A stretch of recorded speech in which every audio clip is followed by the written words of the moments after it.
Let's get into this because I think everyone is wanting to know. You know, you've gone from when Harry met Sally to when Harry met Tiffany. You're the dynamic duo that we didn't know we needed. So everyone wants to know, how did this happen? How did you guys meet?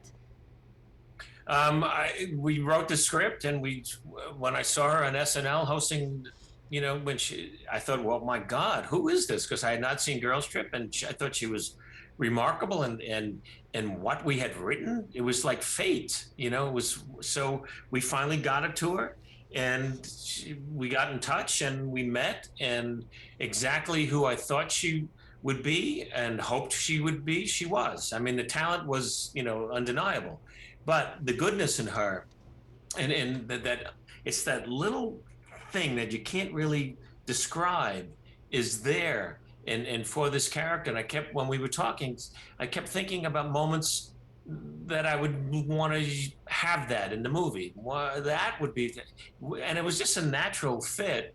And I was talking about the film, and she finally said to me, "You don't have to talk so much. I'm doing this." And and then it was just developing that relationship, as director actor, and it was a joy to do. It was a joy to do, and thrilling for me, as as an actor, to be surprised and to be challenged, and as a director to get what I was hoping to get and even more. That was a blessing. I mean, you can tell. You can tell from the movie. It comes through the screen. Tiffany, for you, what was it like working with the legend, Billy Crystal? Dream come true. I love Billy. Like I watched him growing up, and just when my agent's like, "Yeah, Billy Crystal has this movie he wants to do with you. Here it is. Are you interested in having a meeting with him?" I'm like, "Yes, I want to meet him. He wants to meet me in person. Yes, I want to do that." And then I fly back in. I'm coming in from Africa. I'm jet lagged. I take all my braids out. I'm like, "Oh my goodness, what am I gonna do with my hair?" And I was like, "You know what? I'm gonna meet Billy as OG natural Tiffany. He gonna see the afro. He gonna see no makeup. He gonna see me. If he like me, great. If he don't, I got to meet him." And we clicked instantly. And he's like trying to tell me about the movie. I'm like, "Look, I already, but you don't gotta sell me on this. I'm here. I'm here. It's done. We're making this movie. It's gonna be good. We're going to the Oscars. Like, let's not fret over this. Let's just do it. Come on." She's ready. She's ready. I mean, Billy, He read. Billy, for you, you wrote this movie, you directed this movie, you play a comedy writer, very much so on brand. What was the inspiration, though, behind this movie?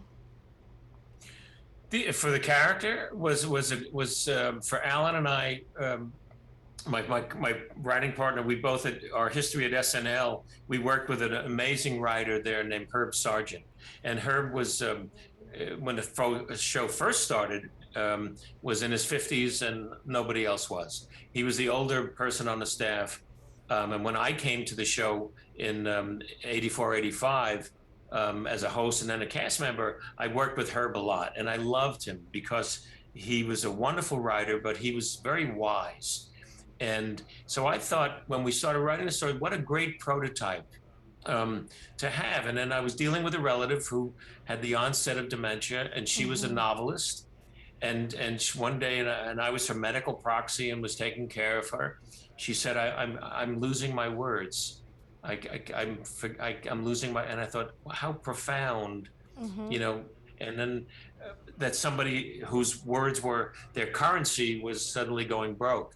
And so we put that into the script and made it rich, and made it more than just a comedy, made it an important statement about empathy and friendship, and and the growth of their unlikely meeting in the beginning of the movie, which was a true story that happened to Alan.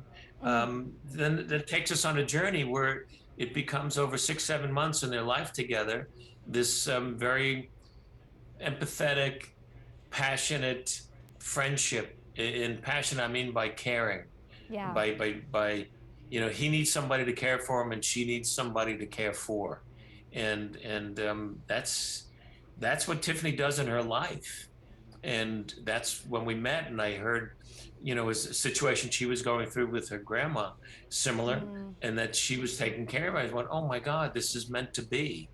and it just was meant to be that I saw her on the show, and it was just the whole thing just felt, you know, like fate, or destiny might be a better word. Destiny. I almost got emotional just listening to you talk. I think a lot of people can relate, if not to the friendship, just a family member, a friend going through that in life with dementia, and it's very tough, and specifically on the caretaker.